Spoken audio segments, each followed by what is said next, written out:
Hey guys, Michael Kelly here with Sales Tips Daily 3.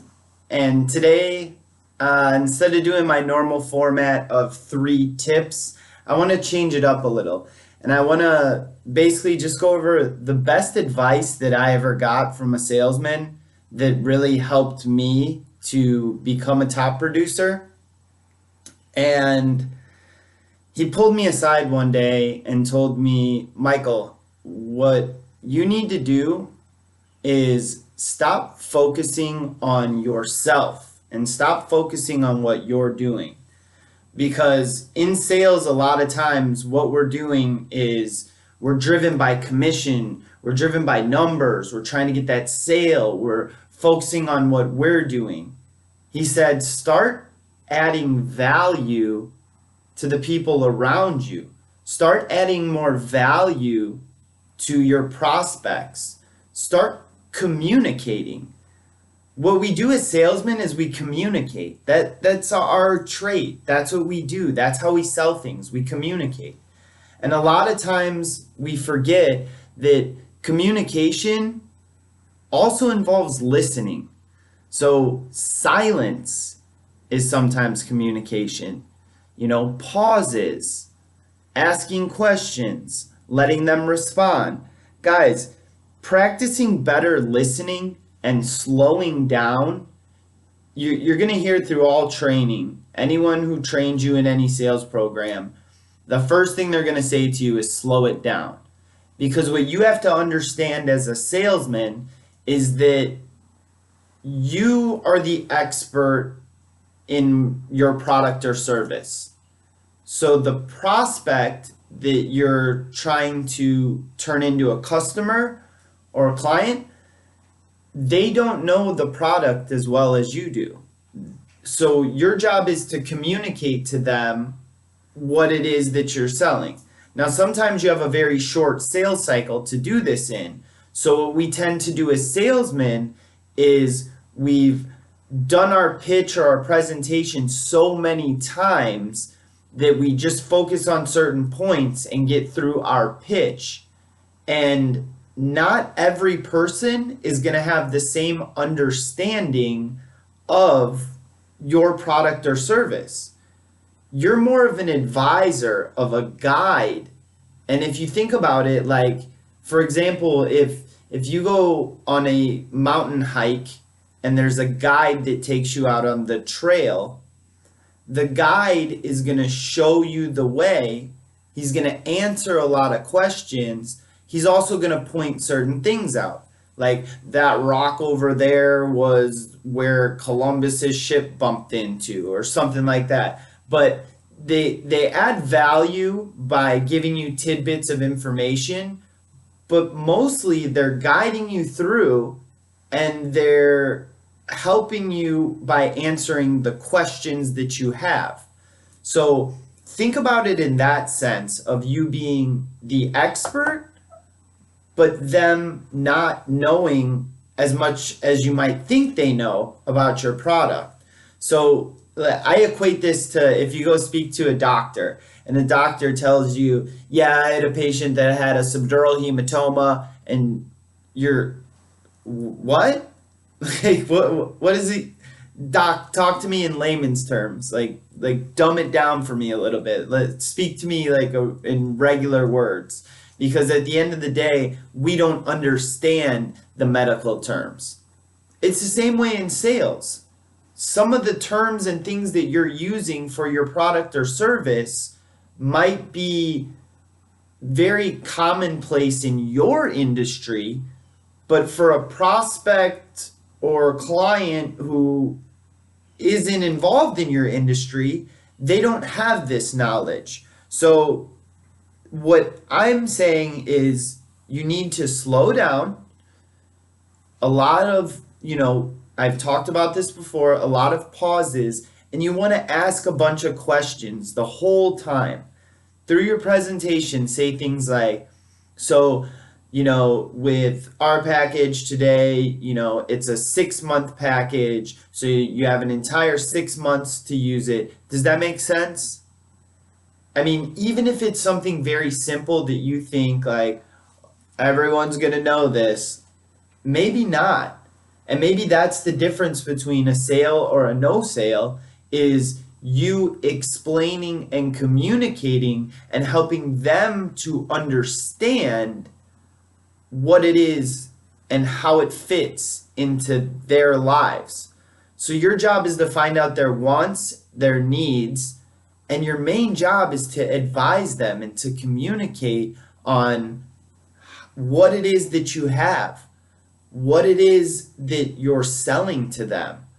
And you need to do this in terms that they can understand. So, although you've done your pitch 1,000 times and you're really good at your pitch, sometimes people don't understand what you're talking about.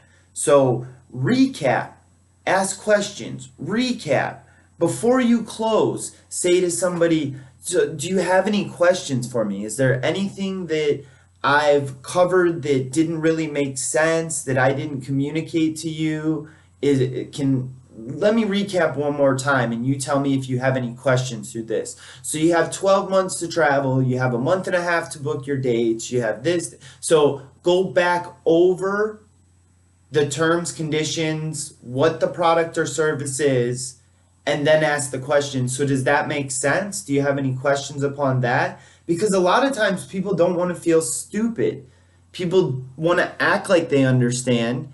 People want to, and then they're going to tell you no because they don't understand and they don't get how it fits into their lives. So what I'm saying is make sure that the knowledge that you have is communicated through terms that your prospect can understand.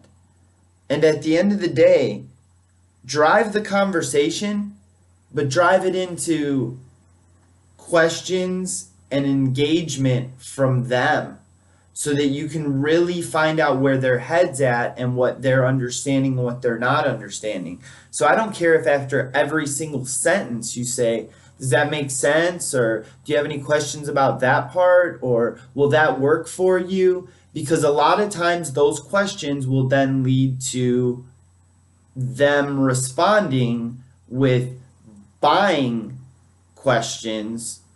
And then you can help at that point explain the things that they don't get or understand and guide yourself into the sale. So start thinking of yourself as like a hiking guide.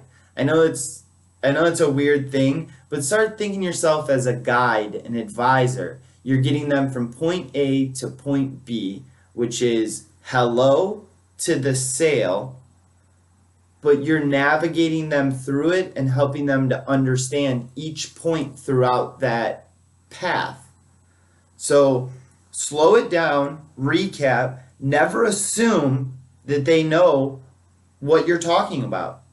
Ask the question. Does it make sense? Do you understand? Recap, recap, recap. Before you close, ask the question. Now, before we get you all signed up, is there anything that you don't understand or anything that I can better explain? Now, don't make them feel stupid. Do this in a smart and strategic way, but make sure that you're communicating in terms that they understand and give them an opportunity to ask the questions. Don't focus on yourself and how well you're pitching and, ooh, that was the perfect pitch, they're definitely going to buy it now.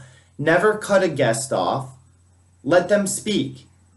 If they start to say something, I don't care what you're saying, shut your mouth and let them speak.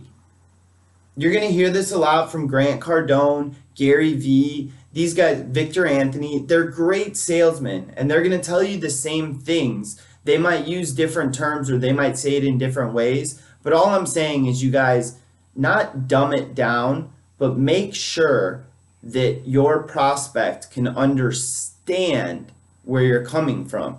And if you focus a little less on yourself and a little more on your prospect and your communication, and like I said, remember, communication is also listening, which is very important.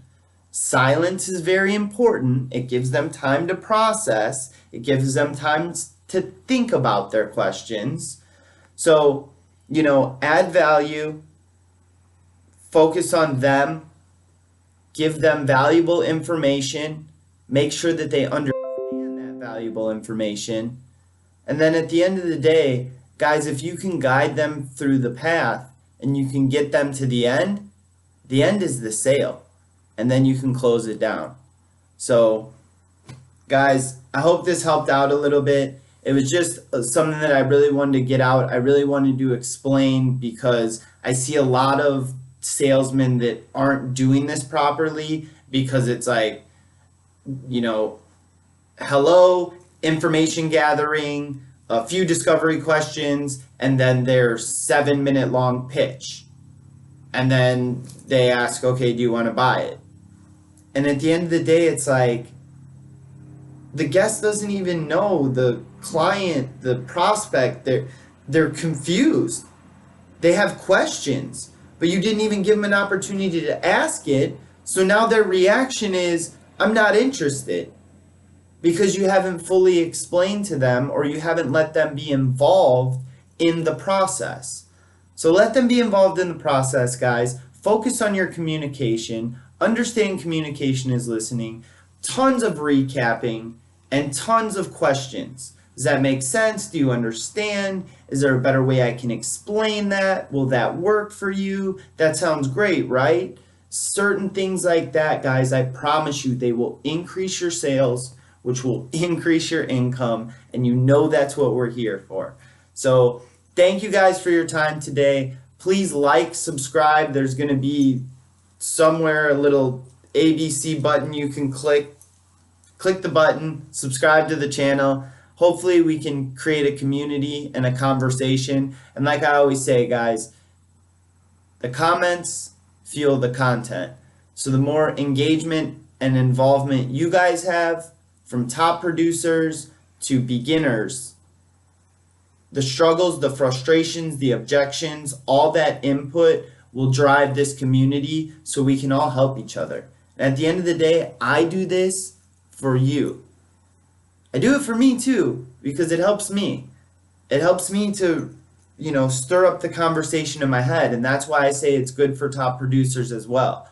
Because even if you're already good at it, it makes you think about it from a new perspective or revisit something that you might not have thought about for a little while. So I appreciate your guys' time today. I hope that this helped. Like I said, this is here to increase sales, which will increase income. The channel is sales tips. Guys, after you're done listening to me, after this video is over, which is right now, and then after you like and subscribe and click that button, feel free to watch another video. But after that, go out and sell something. You guys have a good day.